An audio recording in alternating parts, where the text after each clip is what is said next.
Today, I want to address a crisis that is rarely spoken about with the seriousness it deserves. It is quiet, it is invisible, and yet it affects millions of men across every society, culture, age group, and profession. I am speaking about the male loneliness epidemic. We live in a world more connected than at any point in human history. Messages travel instantly, video calls shrink the distance between continents. Social platforms promise community and belonging. Yet for countless men, these connections stop at the surface. Beneath them lies isolation, silence, and a deep sense of disconnection. Male loneliness is not simply being alone.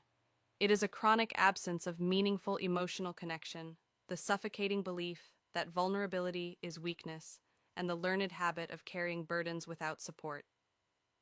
It is a cultural script that teaches boys to suppress feelings, young men to compete rather than relate, and adult men to bear every pressure behind a stoic facade.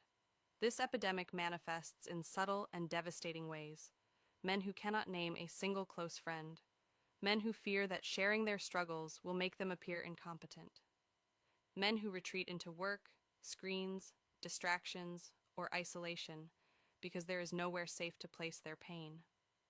Men who are physically present but emotionally alone in their families, friendships, and communities.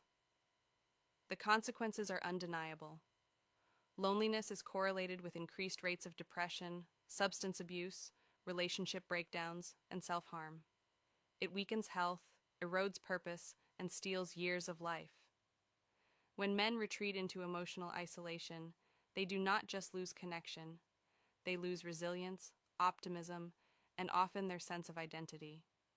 But here's the truth we must hold on to. Loneliness is not a personal failure. It is a social failure.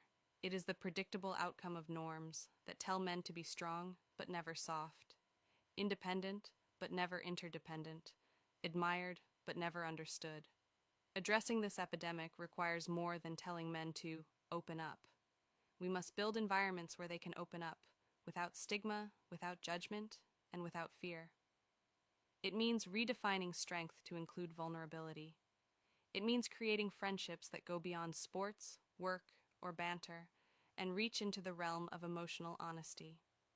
It means teaching boys that empathy is not a liability. It is a leadership skill. It means reminding men that connection is not optional. It is fundamental to human health and happiness. And for anyone who has felt this loneliness personally, hear this. You are not alone in feeling alone. The very fact that this issue is finally being named is proof that millions of others share the same experience. There is no shame in wanting companionship, understanding, or support. Reaching out is an act of courage, not weakness. Ladies and gentlemen, the male loneliness epidemic is not a problem we can afford to ignore. It affects our families, our workplaces, our communities, and our future. When men thrive emotionally, societies thrive. When men are connected, they become better partners, fathers, colleagues, leaders, and friends. So let us choose to see this epidemic clearly.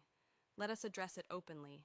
And let us build a culture where men are not just expected to be strong, but supported in being human,